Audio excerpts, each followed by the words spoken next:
Oke teman-teman, persiapan tim-tim di Liga Indonesia, lebih tepatnya untuk di Liga 1 di edisi kali ini terbilang cukup serius ya. Beberapa tim telah melaksanakan uji coba ya, seperti kemarin Persebaya telah melakukan uji coba melawan Persija ya, yang berakhir dengan skor 2 sama, dan sekaligus untuk memperingati anniversary dari tim Persebaya itu sendiri ya. Kemudian Persebaya uji coba lagi tandang ke markas Persis Solo dengan kemenangan yang cukup hebat gitu, yang mereka bisa lakukan epic comeback yang tadinya ketinggal 0-3 dan mereka bisa mengembalikan keadaan dengan skor menjadi 4-3 gitu untuk kemenangan Persebaya gitu.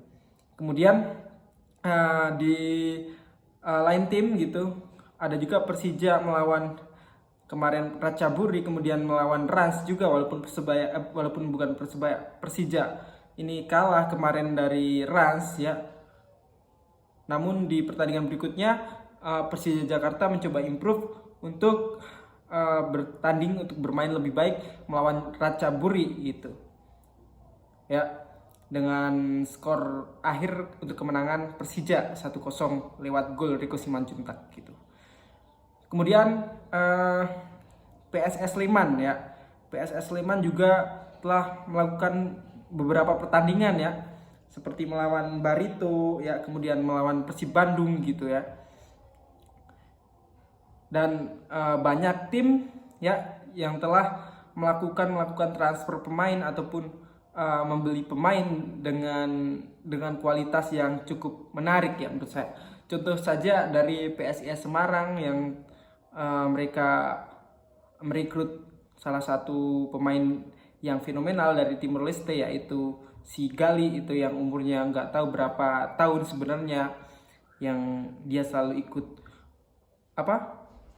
di timnas walaupun versi timnas umur gitu kan, timnas usia gitu. Dan si Gali ini juga dulu pernah menjebol gawang dari timnas Indonesia gitu, yang waktu itu Indonesia akhirnya berhasil mengalahkan Timor Leste dengan skor 3-1 gitu.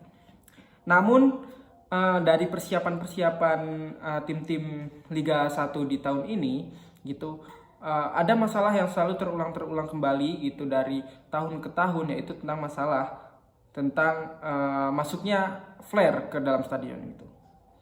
Ya, ini keteledoran dari panitia ataupun emang di pertandingan yang bukan kompetisi resmi flare itu memang bisa masuk atau gimana, saya kurang tahu gitu. Namun sebelumnya, untuk fungsi flare itu sendiri sebenarnya untuk penanda bahaya gitu. Jadi misalkan teman-teman itu ada di gunung ataupun tersesat gitu, teman-teman boleh menyalakan flare itu untuk menandakan bahwa Anda dalam keadaan bahaya ataupun butuh bantuan gitu. Nah, sementara untuk di stadion itu flare itu digunakan untuk kayak euforia saja gitu ya teman-teman ya.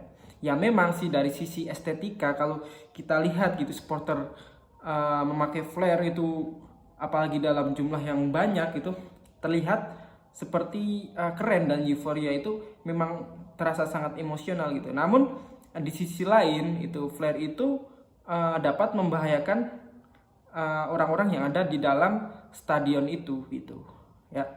Kayak kita tahu di stadion itu banyak anak-anak, wanita gitu ya, dan tidak semua dari kita itu mempunyai kekebalan tubuh yang sama gitu.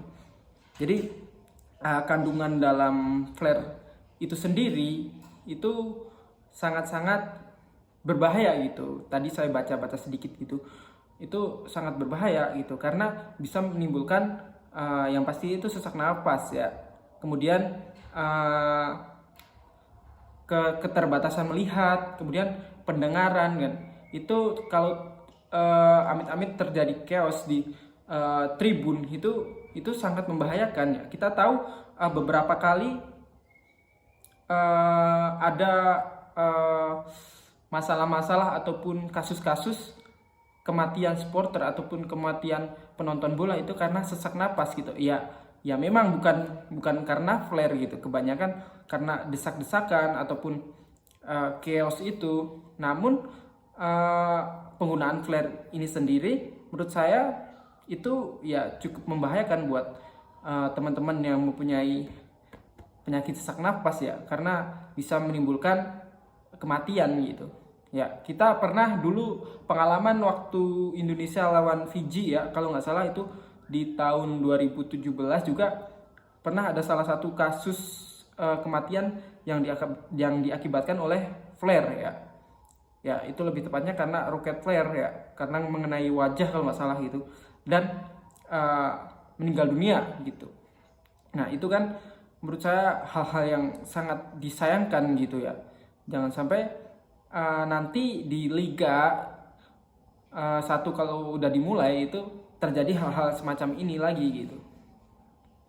Kemudian untuk dari regulasi sendiri, PSSI sebenarnya sudah mengatur untuk keamanan dari stadion itu agar flare ataupun hal-hal semacam itu tidak masuk gitu. Dan PSSI juga telah membuat regulasi untuk tim ataupun supporter yang melanggar itu mendapat sanksi-sanksi yang berat gitu. Namun itu hanya secara nominal ya gitu.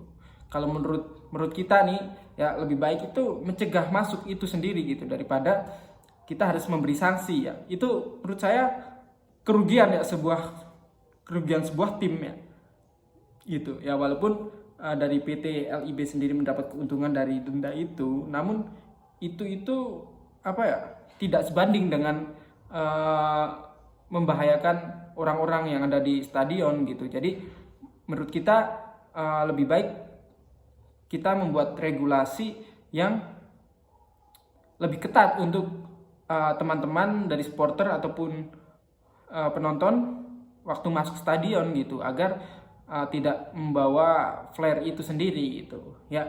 Dan dari kita dari supporter juga untuk lebih bisa maklumi ya dari peraturan-peraturan ini. Ya memang ini bukan terjadi hanya di Indonesia, ini terjadi di manapun gitu. Jadi kalau ada yang bilang supporter kita norak atau apa, itu juga enggak, karena memang ya euforia sepak bola itu seperti ini gitu. Tapi cuman untuk kali ini kesadaran kita itu dibutuhkan ya teman-teman, untuk mendukung tim kebanggaan kita supaya mendapatkan prestasi dan aman tanpa ada korban amit-amit ya gitu. Jadi kita menonton bola itu bisa dengan aman, tenang gitu kan, dan melihat koreo ataupun nyanyian-nyanyian yang bagus gitu. Jadi saya kira untuk masalah flare gitu ya seperti itu teman-teman ya. Ya, bagaimana menurut teman-teman solusi teman-teman ini? Boleh tulis di komen ya. Mungkin bisa nanti dibaca tuh sama supporter ataupun petinggi-petinggi PSSI ataupun siapapun yang terlibat dalam persepak bolaan negeri ini gitu. Jadi terima kasih untuk kalian yang udah nonton. See you next time.